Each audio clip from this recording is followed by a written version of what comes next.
اللہ اللہ اللہ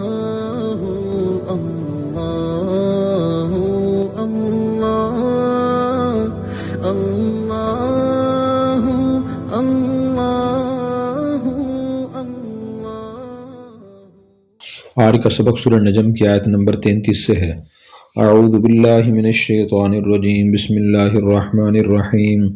افرأیت الذی تولی، افرأیت کیا آپ نے دیکھا ہے، الذی اس شخص کو، تولی جس نے منہ پھیر لیا، وأعطی اور دیا، قلیلا تھوڑا سا، وأکدی اور روک لیا یا سخت نکلا، اعندہ کیا اس کے پاس علم الغیب غیب کا علم ہے، فہو یرا کہ وہ دیکھتا ہے، ام لم ینبأ کیا اس کو خبر نہیں پہنچی، بما اس کی جو فی صحف موسیٰ موسیٰ کے صحیفوں میں تھا، وابراہیم الذی وفا اور اس ابراہیم کے جس نے وفا کی، اللہ تزر کہ نہیں کوئی اٹھائے گا، وازرۃ بوجھ اٹھانے والا، وزر اخرى کسی دوسرے کا بوجھ، وان لیس للانسان اور یہ کہ انسان کے لیے نہیں ہوتا، یہ انسان کو نہیں ملتا، الا مگر ما سعی وہی جس کی اس نے کوشش کی ہے، وان سعیہ اور بے شک اس کی کمائی اور اس کی کوشش، سوف یری اس کو عنقریب دکھائی جائے گی، ثم یجزاہ پھر اس کو بدلہ ملنا ہے، الجزاء الاوفی پورا پورا بدلہ، وان الی ربک المنتہی اور بے شک آپ کے رب کی طرف انتہا ہے، سب کو پہنچنا ہے، وانہ هو اضحک وابکی اور بے شک وہ اضحک ہنساتا ہے، وابکی اور وہ رلاتا ہے، وانہ ہوا اور بے شک وہی اماتا مارتا ہے، واحیا اور زندہ کرتا ہے، وانہ خلق الزوجین اور بے شک اسی نے پیدا کیے جوڑا، الذکر نر والانثی اور مادہ، من نطفۃ ایک نطفے سے، اذا تمنی جب وہ ٹپکایا گیا، وان علیہ النشأۃ الاخری اور بے شک اسی کے ذمہ ہے، النشأۃ پیدا کرنا اٹھانا، الاخری دوسری دفعہ، وانہ هو اغنی واقنی اور بے شک اسی نے دولت دی، واقنی اور خزانہ دیا، وانہ هو رب الشعراء اور بے شک وہی ہے شعراء کا ستارے کا رب، وانہ اہلک عادا الاولی اور بے شک اس نے ہلاک کر دیا پہلے عاد کو، وثمود اور سمود کو، فما ابقی پھر کسی کو باقی نہ چھوڑا، وقوم نوح من قبل اور نوح کی قوم کو بھی پہلے ان سے، انہم کانوا بے شک وہ تھے، اظلم بڑے ظالم، واطغی اور شریر، والمؤتفکۃ اور الٹی ہوئی بستیوں کو، اہوا پٹک دیا، فغشاہا پھر اس کو ڈھانپ لیا، ما غشا جس چیز نے اسے ڈھانپا، فبأی آلاء ربک تتماری فبأی اب کون کون سی آلاء ربک اپنے رب کی نعمتوں کے بارے میں، تتماری تم شک کرو گے یا جھٹلاؤ گے، ھذا نذیر یہ ڈر سنانے والا ہے، من النذر الاولی پہلے ڈر سنانے والوں میں سے، ازفت قریب آ چکی ہے، الازفہ قریب آنے والی، لیس لہا کوئی نہیں ہوگا اسے، من دون اللہ اللہ کے سوا، کاشفہ کھول کر دکھانے والا، افمن ھذا الحدیث کیا تم اس بات سے تعجبون تعجب کرتے ہو، وتضحکون اور تم ہنستے ہو، ولا تبکون اور تم روتے نہیں ہو، وانتم سامدون اور تم تکبر کرتے ہو، فاسجدوا للہ اللہ کے سامنے تم سجدہ کرو، واعبدوا اور عبادت کرو۔ یہ جو شروع کی آیات ہیں، افرأیت الذی تولی واعطی قلیلا واکدی، یہاں سے لے کر یہ ام لم ینبأ بما صحف موسیٰ یہاں تک، یہ آیات ایک کافر ولید بن مغیرہ کے بارے میں نازل ہوئی ہیں۔ ولید بن مغیرہ کا کچھ اسلام قبول کرنے کی طرف میلان ہو گیا تھا، اس کے ایک دوست کو معلوم ہوا تو وہ اس کے پاس آیا اور اس نے کہا کہ آپ اپنے باپ دادا کے دینوں کیوں چھوڑ رہے ہو؟ تو ولید بن مغیرہ نے کہا میں اللہ کے عذاب سے ڈرتا ہوں۔ تو اس دوست نے کہا کہ وہ عذاب اب مجھے دے دینا، میں آخرت میں آپ کا عذاب سر پہ اٹھا لوں گا۔ اور لیکن شرط یہ ہے کہ آپ تھوڑا سا مجھے کچھ پیسے دے دینا۔ تو ولید نے کہا کہ ٹھیک ہے۔ پھر ولید نے اس کو کچھ درہم یا دینار دیے، کچھ مال دیا، اور باقی کے بارے میں اس نے کوئی دستاویز لکھ دی، تحریر لکھ دی، گواہ بھی لکھ دیے کہ میں بعد میں آہستہ آہستہ آپ کو یہ جو رقم طے ہوئی ہے میں آپ کو دے دوں گا۔ پھر ولید نے تھوڑی سی رقم اسے دی اور پھر دوبارہ نہیں دی۔ تو اللہ تعالیٰ نے اس کا واقعہ یہ بیان فرمایا کہ دیکھیں کافر کتنا جری ہوتا ہے۔ جس دوست نے یہ کہا کہ آپ اسلام قبول نہ کرو، اگر آخرت میں عذاب ہوا تو میں عذاب برداشت کر لوں گا، لیکن شرط ہے دنیا میں مجھے اتنی آپ رقم دیں۔ ان کا معاملہ دیکھیں۔ فرمایا عندہ علم الغیب، کیا اس دوست کے پاس کوئی غیب کا علم ہے جس کی روشنی میں وہ دیکھ رہا ہے؟ یا ولید کے پاس کوئی غیب کا علم ہے جس سے وہ دیکھ رہا ہے کہ اس کو عذاب سے بچا لے گا؟ پھر اس کے بعد اللہ نے حضور کو فرمایا کہ ان کو آپ سنائیے کہ ابراہیم اور موسیٰ کے صحیفوں میں کیا احکامات تھے، کیا تعلیمات تھیں، وہ آگے بیان کیے جا رہے ہیں۔ اللہ تعالیٰ نے فرمایا کہ افرأیت الذی تولی، کہ آپ نے دیکھا نہیں اس نے منہ پھیر لیا، یعنی حق سے منہ پھیر لیا اور اسلام سے ہٹ گیا۔ اور پھر اس کے بعد فرمایا کہ ابراہیم علیہ السلام اور موسیٰ علیہ السلام کے جو صحیفے ہیں ان کے مضامین یہاں بیان کیے گئے ہیں۔ حضرت موسیٰ علیہ السلام کے جو صحیفے تھے وہ تورات کے علاوہ تھے، 10 صحیفے تھے، اور ابراہیم علیہ السلام کے جو صحیفے تھے ان کا ذکر اور ان کا مضمون کچھ یہاں آیا ہے، اور کچھ ان کا مضمون سورہ اعلیٰ پارہ نمبر 30 میں آیا ہے۔ تو اللہ تعالیٰ نے فرمایا کہ ابراہیم الذی وفا، کہ ابراہیم نے وفا کی۔ وفا سے مراد یہ ہے کہ جو احکام ان کے ذمہ تھے اللہ تعالیٰ کی طرف سے تعلیمات لینا، مخلوق کو پہنچانا، وہ سارے کے سارے احکام ابراہیم علیہ السلام نے پورے کیے، ان میں کوئی کمی کوتاہی نہیں کی، اور بعض احکامات کے پورا کرنے میں بڑی دشواریوں کا سامنا کرنا پڑا، لیکن انہوں نے دشواریاں برداشت کی، اللہ کے سارے احکام پہنچا دیے۔ اس میں سبق ہے ہم مسلمانوں کے لیے کہ ہم بھی اللہ تعالیٰ سے جو وعدہ کیا ہے ہم نے کہ ہم آپ کی احکام تک زندگی گزاریں گے، اس وعدے کو پورا کرنے کی ہم کوشش کریں۔ پھر اس میں فرمایا کہ ابراہیم علیہ السلام کے اور موسیٰ علیہ السلام جو صحیفے تھے ان میں ایک بات یہ تھی، اللہ تزر وازرۃ وزر اخری، قیامت کے دن کوئی بوجھ اٹھانے والا دوسرے کا بوجھ نہیں اٹھائے گا۔ اس کا مطلب یہ ہے کہ ایسا نہیں ہوگا کہ ایک آدمی دنیا میں مجرم تھا، یعنی کافر تھا یا نافرمان تھا، کوئی دوسرا شخص اس کی سزا بھگتے، اصل مجرم چھوڑ دیا جائے، ایسا نہیں ہوگا۔ دنیا میں ایسا نہیں ہوتا، جو قاتل ہوتا ہے اسی کو پکڑا جاتا ہے، اسی کو سزا دی جاتی ہے، چور جس نے چوری کی ہو اسی چور کو سزا دی جاتی ہے، اس کے بدلے میں دوسرے کو نہیں پکڑا جاتا، نہ اس کو سزا دی جاتی ہے، ایسا نہیں ہوتا۔ پہلی بات تو یہ ہے، اور اس میں سبق ہے ہمارے لیے کہ جو برا کام کرے گا، گناہ کرے گا، اپنا بوجھ خود ہی اٹھائے گا۔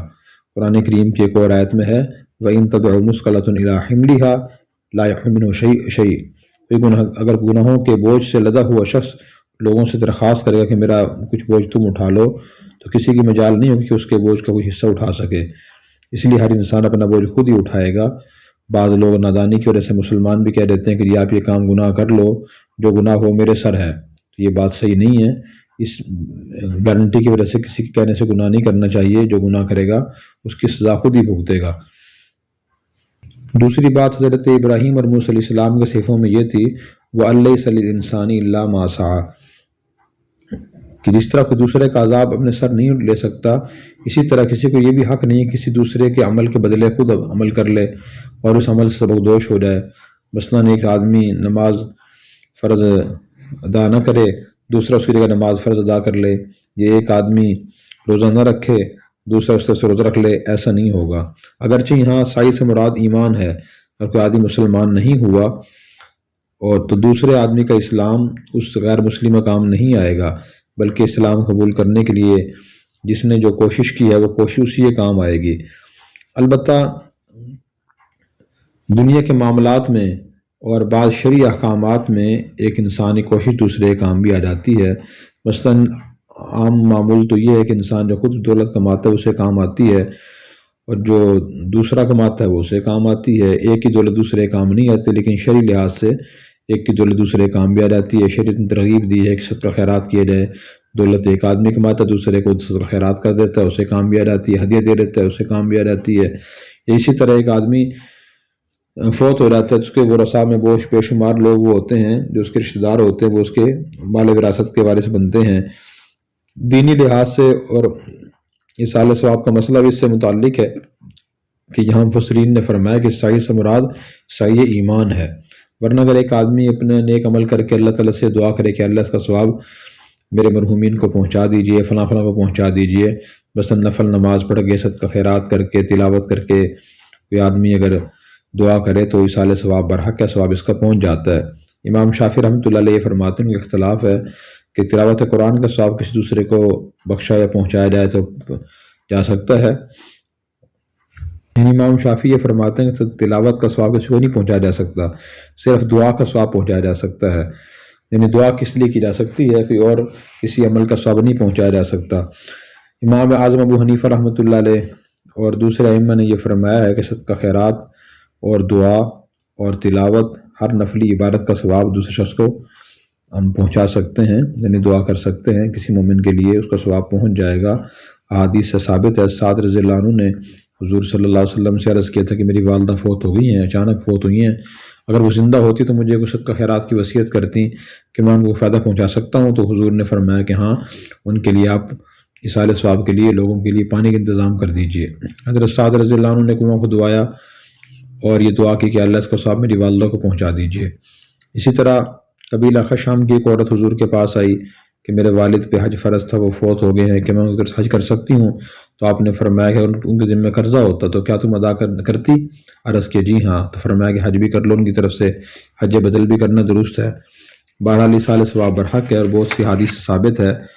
پھر اس کے بعد میں وان نساء یوسف یورا، ہر شخص کو اس کی کوشش دکھائی جائے گی کہ دنیا میں کیا اعمال کر کے آیا تھا اور کس نیت سے کر کے آیا تھا، اچھی نیت تھی یا بری نیت تھی۔ پھر فرمایا کہ ابراہیم الموسیٰ السلام صفوں میں بات بھی تھی، وَأَنَّ إِلَىٰ رَبِّكَ الْمُنتَهَىٰ، کہ اب کے رب کی طرف ہی انتہا ہے۔ اس کا مطلب یہ ہے کہ ہر انسان نے لوٹ کر اللہ کی طرف ہی جانا ہے، اور دوسرا مطلب اس کا یہ بیان کیا گیا ہے کہ انسانی غور و فکر کا سلسلہ اللہ کی ذات پر ختم ہو جاتا ہے، اور اس کی ذات و صفات کی حقیقت کسی غور و فکر سے نہ حاصل کی جا سکتی ہے، نہ اس میں غور و فکر کی اجازت ہے اس کی ذات میں۔ البتہ اللہ کی صفات کے ذریعے اللہ کو انسان پہچان سکتا ہے۔ وہ اللہ کی صفات کیا ہیں، وہ آگے آ رہی ہیں۔ وَأَنَّهُ هُوَ أَضْحَكَ وَأَبْكَىٰ، اللہ ہی ہنساتے ہیں، اللہ ہی رلاتے ہیں، انسان پہ کبھی خوشی کے حالات آتے ہیں انسان ہنستا ہے، اللہ تعالیٰ پریشانی حالات بھیجتے ہیں انسان روتا ہے۔ وَأَنَّهُ هُوَ أَغْنَىٰ وَأَقْنَىٰ، اللہ تعالیٰ ہی انسان کو مالدار کرتے ہیں، اللہ تعالیٰ اتنی دولت دے دیتے ہیں کہ انسان جمع کر لیتا ہے۔ وَأَنَّهُ هُوَ رَبُّ الشِّعْرَىٰ، شعرا ستارہ ہے، فرمایا کہ اس کے رب بھی اللہ ہی ہیں۔ مشرکین کے بعض قبائل سے بنو خزاعہ اس کی عبادت کرتے تھے، یہ سورج سے اس کی روشنی 23 گنا زیادہ ہے، اور یہ 8 سال نوری سال کے فاصلے پر سورج سے دور ہے، تو اتنا بڑا ستارہ ہے یہ، تو بعض قبائل اس کی پرستش کرتے تھے، تو اللہ نے فرمایا اس کا رب ہی اللہ ہی ہے، اس کا رب بھی۔ وَأَنَّهُ أَهْلَكَ عَادًا الْأُولَىٰ، اور پھر فرمایا کہ اللہ تعالیٰ نے قوم عاد جو تھی پہلے، جن کی طرف حود علیہ السلام نہیں بن کر آئے تھے، وہ نافرمان تھے، اس کو بھی اللہ نے ہلاک کیا۔ قوم سمود کو بھی اللہ نے ہلاک کیا، کسی کو باقی نہ چھوڑا۔ وَالْمُؤْتَفِكَةَ أَهْوَىٰ، بستیاں اللہ نے الٹ دی ہیں۔ بستیاں کون سی الٹی ہیں؟ لوط علیہ السلام قوم کی بستیاں تھیں، یہ الٹی تھیں۔ فَغَشَّاهَا مَا غَشَّا، ان بستیوں کو ڈھانپ لیا جس چیز نے ڈھانپا۔ ڈھانپنے سے مراد یہ ہے کہ اللہ تعالیٰ نے پتھراؤ کرایا، اور وہ بستیاں الٹنے کے بعد ان پتھراؤ ہوا، اور آج بحر میت وہاں موجود ہے، یعنی پانی ان پہ چھایا ہوا ہے۔ ابھی أَيِّ آلَاءِ رَبِّكَ تَتَمَارَىٰ، یہاں تک موسیٰ اور ابراہیم علیہ السلام کے صحیفوں کا مضمون ختم ہو گیا۔ فرمایا بَأَيِّ آلَاءِ رَبِّكَ تَتَمَارَىٰ، تم اللہ تعالیٰ کون کون سی نعمتوں کے بارے میں جھگڑو گے، شک کرو گے، مخالفت کرو گے۔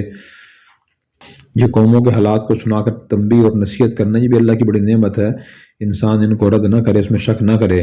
میں هَٰذَا نَذِيرٌ مِّنَ النُّذُرِ الْأُولَىٰ، یہ قرآن کریم یا نبی کریم صلی اللہ علیہ وسلم یا یہ موسیٰ اور ابراہیم علیہ السلام کے صحیفوں کے مضامین، یہ پہلے ڈرانے والوں میں سے ڈرانے والے ہیں، جو انسان کو متنبع کرتے ہیں کہ انسان اللہ کی نافرمانی نہ کرے اور فرائض کو ادا کرے۔ پھر فرمایا عازفۃ العازفہ، وہ قیامت قریب آنے والی قریب آ چکی ہے، اسے کوئی بھی اللہ کے علاوہ ہٹا نہیں سکے گا، اسے ختم کر دے۔ پھر فرمایا کہ تم ان باتوں سے تعجب کرتے ہو، قرآن کریم کی آیات سے، مرنے کے بعد زندہ ہونے سے تم تعجب کرتے ہو، تم ہنستے ہو اور تم روتے نہیں ہو۔ یہ آیات تو سن کر انسان کو رونا چاہیے، یہ حالات سن کر۔ قوم عاد ہلاک ہو گئی، قوم سمود ہلاک ہو گئی، قوم لوط ہلاک ہو گئی، ہم بھی وہی کام کر رہے ہیں. میں وانتم سامدون، اور تم غفلت میں پڑے ہوئے تکبر کرتے ہو تم، اور تم سجدہ نہیں کرتے، اللہ کی عبادت نہیں کرتے. سجدہ کرو، اللہ کی عبادت کرو. یہ سجدے کی آیت ہے، اور یہ پڑھنے اور سننے کے بعد سجدہ کرنا واجب ہے. جن حضرات نے آیت سنی ہے یہ وہ سجدہ کریں. نبی کریم صلی اللہ علیہ وسلم نے یہ صورت جب نازل ہوئی تو مجمع میں پڑھ کے سنائی. اس مجمع میں مسلمان بھی تھے، مشرکین بھی، سب نے سجدہ کیا سوائے ایک کافر کے. اس سجدہ نہیں کیا، اور اس نے مٹی اٹھا کر پیشانی سے لگا لی. اس نے کہا مجھے یہی کافی ہے. تو بہرحال جہاں سجدے کی آیت آئے، سجدے کا حکم ہو، تو وہاں سجدہ کرنا چاہیے. یہ نبی کریم صلی اللہ علیہ وسلم کا طریقہ ہے. اللہ تبارک و تعالی ہمیں قرآن کریم سمجھ کر اخلاص نیت سے عمل کرنے کی توفیق عطا فرمائے. اور اگر آپ نے ابھی تک ہمارا چینل سبسکرائب نہیں کیا تو فوراً سبسکرائب کیجئے، ساتھ ہی بیل آئیکن پر کلک کریں تاکہ مزید آنے والی ویڈیو ہیں وہ آپ کو وقت پر ملتی رہیں. اللہ حافظ.